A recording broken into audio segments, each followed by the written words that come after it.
we don't have an eraser except to show us that there's a new board, a new blank. And I think these changes are going to open doors. There will always be a place for an appraiser.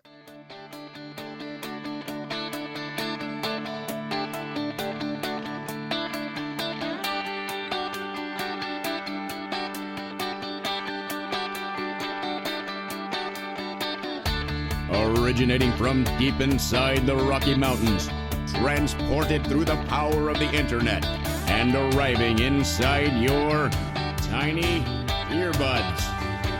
It's the Appraiser Coach Podcast, helping appraisers increase their efficiency, quality, and make more money. Here's the guy who makes it his life's mission to create value for real estate appraisers nationwide. Your host and the Appraiser Coach, Dustin Harris. Welcome back, everybody. Dustin Harris hanging out in the podcast chair, the most listened to appraisal-related podcast in the world, over almost going on 1 million downloads of all time.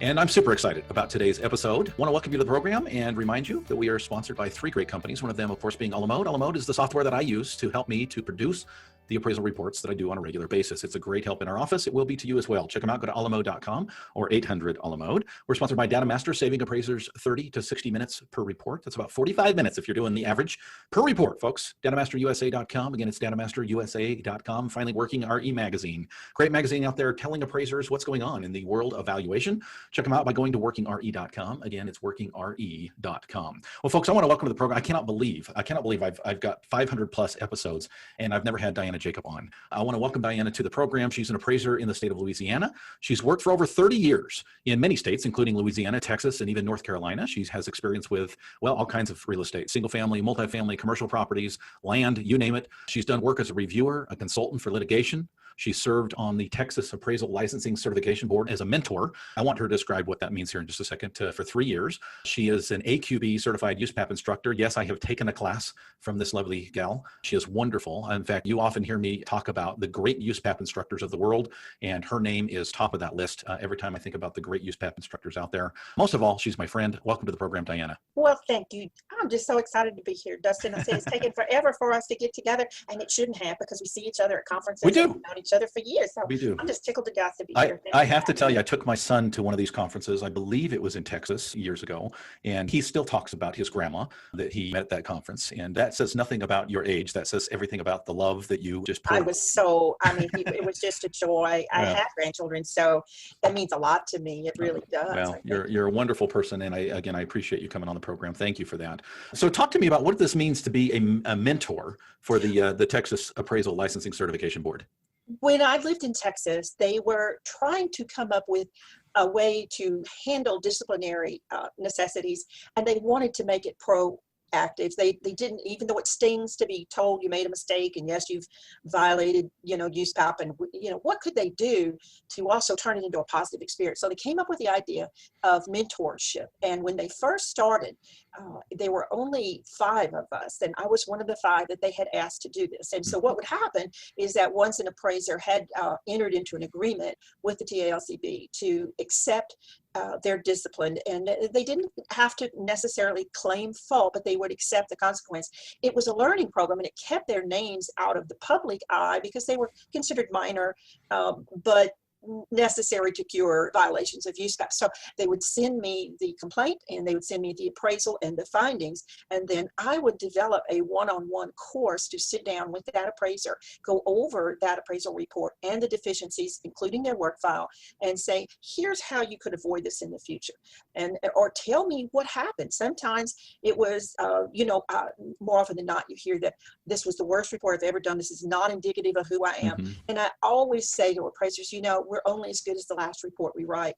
It has nothing to do with the best that we are or doing the best that we can be. Sometimes we get in a hurry. And when we get in a hurry and we try to do things, I'm going to tell you, I did it just last week.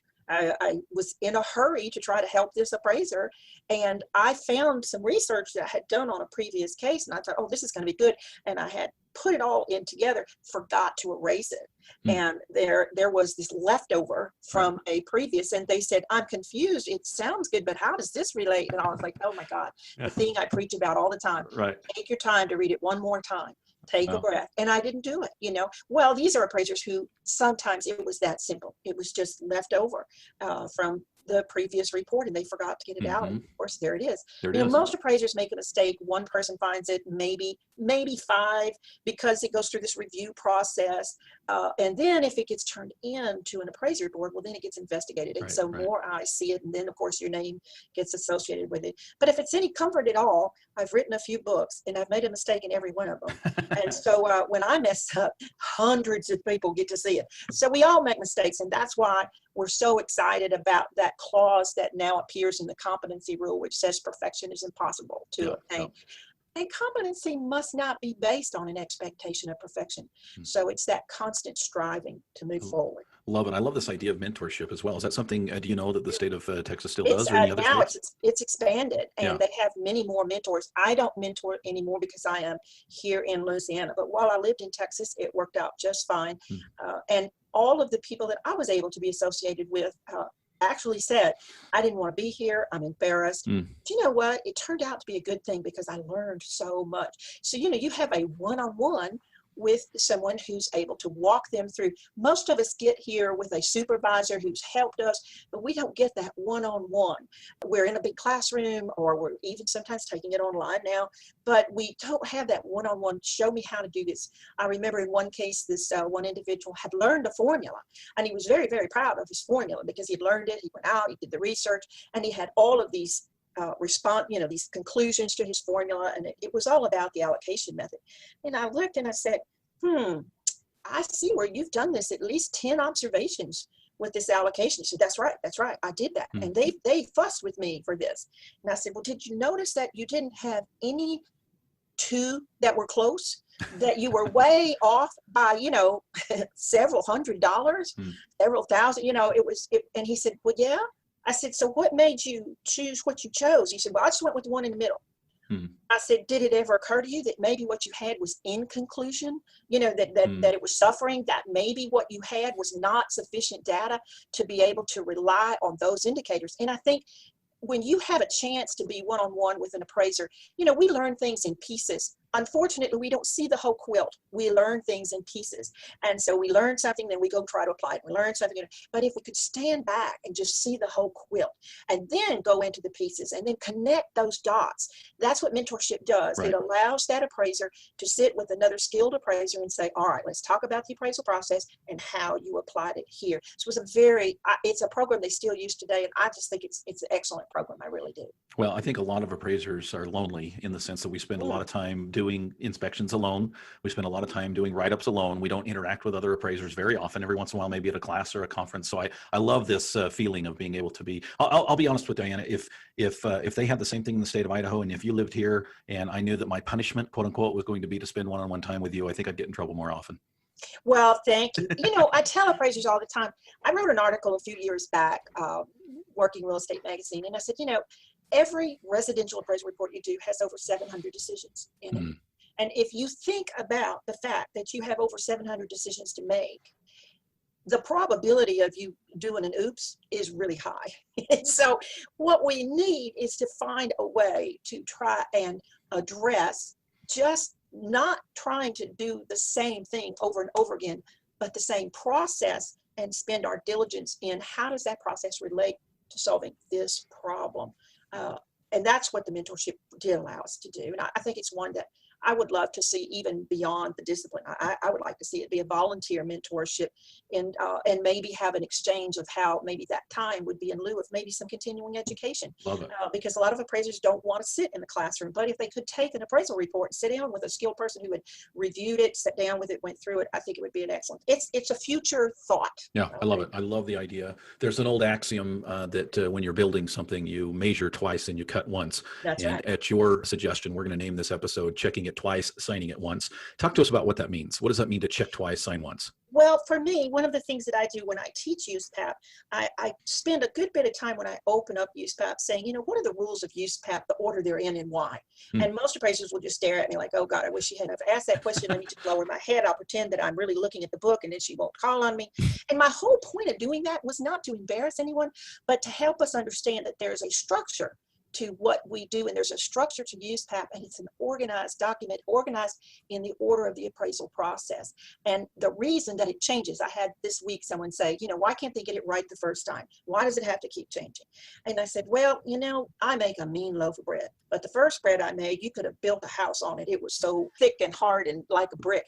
I said, things change over time. You can read the recipe, but have you practiced it? Do you understand it? Do you understand why those ingredients are there? Mm-hmm. Same thing with USPAP. USPAP is actually organized in the order of the appraisal process, and the opening rules that apply to all the disciplines begin with the basic foundation upon which the rest of the document builds on, and that's ethics. And that's just as simple as doing the right thing when nobody's looking. That's all that is. Well, let's talk about USPAP. Obviously, you've been teaching. How many years have you been an instructor for USPAP, Diana? Well, it was early 90s. Okay, I was wow. one of the first. I was in that very first group that got certified to teach USPAP, and I got certified in 89. I think I started teaching in 91. Wow. Because I had been spending so much time trying to understand. At the time I was appraising, we didn't have certification. So you didn't have any supervisors. Mm-hmm. You just had people that you hoped you could pick their brain and they would help you. And I was in Louisiana, and Louisiana, we're a wonderful state, but women in appraising, that just wasn't really something that you saw a lot of. So when I would try to get help, or they were like, go sell houses. That's what you need to do. That's what you do, right? You need to go run through those wine and teas parties. You don't need to be, and so it took me a while for them to recognize that I belonged in the business. And the way I did that was I took a whole year and just went from one type of organization to another, taking a lot of education. And I came out after a year being probably the most educated appraiser who had never appraised in the whole country. And so when I got into the field, then I started seeing there were challenges with taking the classroom into the field. And so slowly but surely I would pick the brain of one. And I mean, one time I won't even say who it is because I don't want to embarrass myself or them, but I had finally gotten a contract to do a lot of appraisals. So I hired a reviewer and paid him 80% of my appraisal fee. Wow. So that he could walk me through. And every one of the first 6 reports I did, he changed. I went, oh, I'm so glad I hired this guy because I was way off. And you know what? Every one of those got kicked back and asked me to change it back to what I had originally said. That taught me something. Yeah, that taught me to trust in my education. Yep. And then it also taught me how to relate the two, the appraisal process. And so to me, USPAP is extremely important because it doesn't tell us about methodologies. It doesn't tell us the how-tos. It says, this is the standard of care you need to use. And the first thing you need to agree to be is ethical. And ethics, it seems real easy, but it's not. I remember driving up to a house, the whole family was lined up on the front porch, all the little children in a row, and the oldest had his hair parted just right, Sunday clothes on. You could tell this was a solid family. And they said, you know why you're here? This is our son, and he's going to college. He's the first boy on both sides of our family. He's going to go to college because of what you're going to do today, because we're going to refinance our house. And I'm thinking, man, I sure hope they've thought about trade school, because I know where we're located and this is not going to help him go 4 years to college. I don't care even if he is a resident, and you don't want to tell people no. I had one that just, he said, how long is this going to take? He kept looking at his watch. How long is this going to take? And I said, well, I'm going to be here at least an hour. I need to look, He says, so what, by the end of the day, you're going to have this all done? I said, sir, no. And he said, do you understand why you're here? I mean, just quick, couldn't get out of there quick enough. Well, his wife was sick.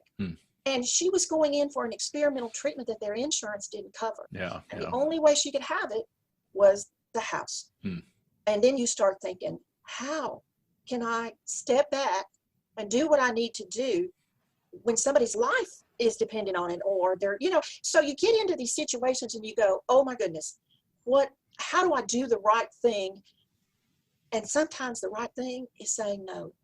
Yeah, it can be rough. You've seen a lot of changes over the years, Diana, with USPAP. I know there wasn't some major changes, at least in my opinion, this year with the 2021 version of USPAP. Of course, we're mostly, as of this recording, mostly through the year. Tell me a little bit about what changes you saw in the 2021 version. And since we are mostly through 2020 at this point, how are they being received? Well, I find that a lot of appraisers are a little bamboozled in and understanding why. I think, of course, the two biggest changes that I saw were the restricted appraisal report, which opened the door for us to be able to now use this report for more than one user. And I think it's long overdue. I think that it's been something that's been an opportunity waiting to happen for many appraisers, but there is an expectation and understanding that, you, the appraiser, need to be very sure if there is an other intended user that they are qualified to receive and rely on that information. Do they understand that? So that was just huge. The fact that we didn't have to sacrifice opening up the door to our work file anymore just because we did a restricted report. I always thought that was a silly thing to expect. So that was one of the changes. The other huge change to me was the competency rule. Because the competency rule, where we had said before, everything with USPAP works in development versus reporting. Standard 1 is the development of a real property appraisal, and standard 2 is the reporting of those conclusions. And there has always been a lot of misunderstanding in that. You've always heard appraisers say, well, I turned in this appraisal the other day, and I mean, it wasn't 2 hours. They were calling me back. And I said, well, I don't think you turned in an appraisal. Well, yeah, I did. And I said, no, I don't think so. Well, yeah, I'm an appraiser. I turned in my appraisal. I said, no, you turned in an appraisal report. You didn't turn in an appraisal. Right. And they get the words mixed up. Credible has always been linked to the development. And so I have a credible appraisal that you can rely on when I hand you my appraisal report, because those results will be there. So I think this document this year, this edition, it really strived to separate those two and help the understanding of those two. But what they did with the competency rule, which was always development, now expanded it into also communication. Okay. The report now, so back in the day when we had the review standard that was standard 3, you had both development and communication in standard 3, mass appraisals, same thing. Well, now we have those expanded, and it was expanded for no more reason than they just wanted to fill in the holes. I've always been in disagreement on the reasons why. So you got standard 3 development review, standard 4, of course, reporting review, 5 development, mass appraisal, 6 reporting. Well, competency now goes beyond development. Competency now extends into the report. And that means if you don't pay attention to those assignment conditions that require beyond and above USPAP, if you don't make clear what you're trying to say, you can be held accountable because it goes beyond just the development. So I think that was huge. I think, and I don't like the fact that they took what they felt was redundant in the perfection is impossible to obtain, and competency must not be based on an expectation of perfection. That used to be in every discipline, 1-1C, 3-1C, 5-1C. It was every development rule. Now all of that's gone and put in the home of the competency rule. It doesn't mean that it diminished the expectation, but I think the fact that it's not available right up front and center every discipline, I think that can be a problem, but we'll see. We'll see.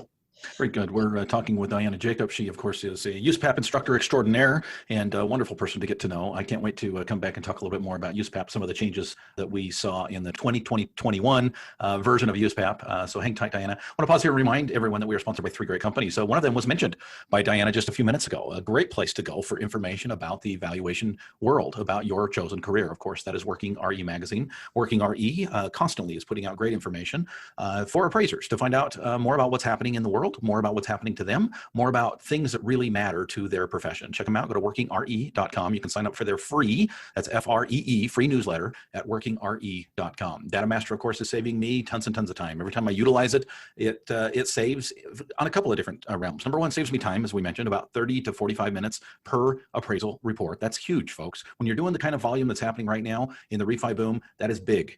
The other thing I love about DataMaster is the ability for them to be able to help you with the quality control. You don't fat finger things. You don't transpose things. They take what's in the data that you're receiving and put it in your report. Now, that doesn't mean you don't check it. That doesn't mean, as we've talked about today, that you don't look twice before you sign. But the ability for them to reduce human error is extraordinary. You need to check them out, folks. Go to datamasterusa.com. Again, it's datamasterusa.com. Finally, Alamode is saving appraisers tons and tons of time. They are the leader, of course, in form filling software. Now, you are the appraiser. You're in charge of making sure that everything is right. but a la mode is there to help you. They're there to help you to be more efficient, more effective at what you do. You can find out more by picking up the phone and calling them at 800 a la mode, or you can go to your computer, go to a web browser, type in alamode.com, and right there find out how a la mode can save you time, save you money, save your sanity. It's alamode.com or 800 a la mode.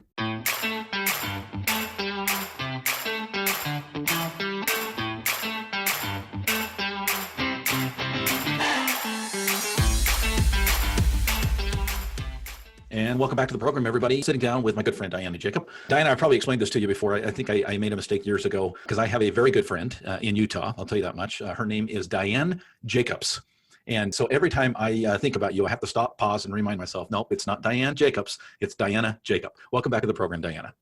Thank you so much. Such a pleasure to have you on board. We're talking a little bit about the changes that occurred with USPAP in the 2020-2021 version. Talk to me about advisory opinions. What, we don't talk much about advisory because, they don't count, right? They're not rules. So what are they? Why do they matter? Why should we focus on advisory opinions? I have always thought it was interesting because the emphasis is always they don't matter. The emphasis has always been they're not enforceable. They're not an enforceable part of USPAP. When you hold up the document itself and you look at it, there's only 58 pages in USPAP. But we've got over 300 and something pages in the whole bound edition. So where in the world do advisories come in? Well, advisory opinions, even though a lot of people say they're not enforceable, you shouldn't worry about it. They always connect to USPAP, the 58 pages. There's always a reference to them. So yes, they do matter because it is an illustration of the applicability of different standard rules. And they give you wonderful illustrations of how they can be. It's not the only way to do that. A lot of times appraisers want one way. Thank goodness we have more than one way, because if we only had one way and the data is lacking, then what would we do? So we really do need to have various illustrations. I tell the story in the classes that I teach about, I'm sure you probably heard it, the Christmas dinner that the young newly married girl was throwing, and her mother was very nervous because she was not used to turning over those reins to the little girl or the newlywed. Right. And they were cooking a ham, and so the mother was very anxious, and she talked to the daughter. Did you cut the ends of the ham off? Did you cut the ends of the ham off? And the daughter said, yes, mother, I did. But I don't understand why we're doing it. And she says, we do it because Grandma did it. And she said, what? She said, Grandma always made the best ham in the whole county. So we do it because Grandma did it. She says, but why did Grandma do it? She said, well, I don't know. It just works. She said, I want to find out why. So she goes into the living room where Grandma's sitting with her feet propped up thinking, thank God I don't have to do these dishes anymore. And she said, Grandma, I'm cooking dinner. She said, yeah. Did you cut the ends of the ham off? She said, yes, Grandma, that's what I want to talk to you about. Your mom always cut the ends of the ham off. She said, yes, I know. She said she did it because you did it. Yeah, I always did. She said, so why? I just don't get it. Why? She said, I never did figure out why your mom did it. I did it because my pan was too small. Did I get that story from you? I've used that story so many times in my teaching and mentoring. I probably got it from you. Years. That's lovely. Used it for years. And it's illustrative of what advisory opinions do. They take our document and they offer us different illustrations, but they don't always all apply. And so the advisory opinions are just that. They are guidance to USPAP through illustrations. And in some cases, they give us excellent verbiage on how to say things. What I have noticed, I do a lot of litigation support. I help appraisers who are challenged and maybe challenged with some disciplinary actions, but I also do a lot of attorney work and litigation support for groups of appraisers who work with groups of attorneys, because I'm a bit of a USPAP nerd. I kind of walk around with it in my head. I got excited when the first edition came out. We had about 20 pages. I never dreamed it was going to get this big. But when you grow up with it, you learn as you go. And one of the things I started paying attention to was how the advisory opinions just kept growing and growing and growing. And this year, I don't know why, but this year, I looked at that table of contents in the advisory opinions, and I noticed there were a whole lot of numbers missing. And I remember when my children, I raised a minister, a lawyer, and a reformed criminal. So I got balance as a parent.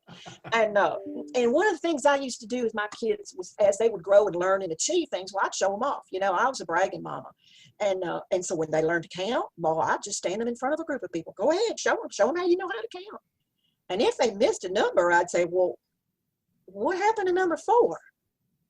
Oh, and then they'd start over again. Well, I looked at this, and when I teach, I take out that document and I said, hey, let's just go down this list on page 64 in USPAP, this table of contents for advisory opinions. I want y'all to count out loud for me, just the way it reads. And of course, they go 1, 2, 3, 7. I said, whoa, hold up a minute. What do you mean 7? That 7 doesn't come after 3.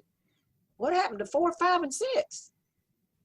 I realized, and mainly because of my litigation support, a lot of times litigation support deals with past documents of USPAP because you deal with past retrospective. Sure. And so when you start looking at all the numbers that are missing, there's quite a few. You have 4 and 5 and 6 and 8 and 10 and 11 and 12 and 15. All of them are gone. They don't exist in this edition of USPAP. So then it started troubling me. I thought, well, I better find out why they got removed. Where did they go? Did they just dissolve into thin air? Does it mean that guidance isn't true anymore? And so I started, and I do this every time I teach. I make the list and I say, all right, let's talk about this first one, number 4. Well, it actually got retired this year, and it's one of those things that they talk about in the USPAP update course, is that, you know, these are the advisory opinions that went away. In this particular case, this one was about foreclosure. And actually the reason they did that was because it was just so narrow in its scope that they thought it could be better handled in an FAQ, which is a frequently asked question. Right. I love frequently asked questions. They talk like you and me talk. They don't have the these and a thousand of us's and you know, they don't have all that. So I started looking at it and I thought, well, you know what, they're right. They moved some of the content to FAQ 144 and 245, and I said, now I know where to go if I want more guidance on the foreclosures. And so what I do is I just go ahead and say, all right, let's find a place, because you know they don't renumber them once they get retired. They just stay you know, like the coveted number of a sports you know, they stay there. So I thought I need to label this so that I can have it for my own. For instance, number 5, it retired in 08 and 09, but it didn't completely retire. It talks about the assistance in an appraisal. So it moved to AO 31. So the information that was really good guidance that all of a sudden was gone, really wasn't gone. It was relocated so it could be elaborated on. Right. You know, it's a living document. It's designed to change like we change, and our profession changes. You know, when I first started, I thought there could be no one better than me. I mean, I tell people all the time, you get in this business and you're so proud that you made it and you just try so hard, but you don't realize how much you've improved till you've been in it for 10 or 15 years. And then you look back and you go, whoo, I'm so glad that work file regulation ended at 5 years. Because if I showed you what good I thought I was, I'd have been embarrassed. You know, we all benefit from networking. That's one of the things I love about you, Dustin, is that you teach people how to network. And when you network, you have someone who isn't the lonely little petunia in the onion patch. They can go out and say, I'm going to call Dustin and ask him what he would do. I'm going to shoot an email to Diana Jacob and ask her, what would you do? You know, we have the appraisal review, AO6, that was removed in 2006. That was a long time ago. Market value versus fair value, that was in 05. Client relationship, that got moved into AO 25, 26, and 27, which deals with clarification on federally related transactions and readdressing appraisals and appraising the same property. That happened in 16. And then, of course, 11 and 12, that happened in this year edition, but that got moved into AO 38. And then you have, of course, the conflict of interest, which was number 15, and that happened in 18 and 19. It's important that we not forget our past so that we understand where to look. I got asked a question the other day, and they were like, where in USPAP? Where in USPAP? Sometimes it's not in USPAP. Sometimes it's in the advice. Yeah. Sometimes it's in other publications. That's why it's so important to keep up with the changes. Speaking of changes, I want to end with this great question. For someone who has been through many changes over the years as an appraiser, where do you see things going in our profession, Diana? What changes do you see on the horizon? What should we as appraisers prepare for? You know, we got all nervous when they started talking about desktops. Don't want to do a desktop appraisal. Oh no, don't want to do a desktop. They got all nervous with big data and the statistics. Thank goodness you do have DataMaster. Thank goodness you do have people who are out there who can work with some of this information. I think, me personally, I think what we have is an open door to do more than fill out a form on a 1004.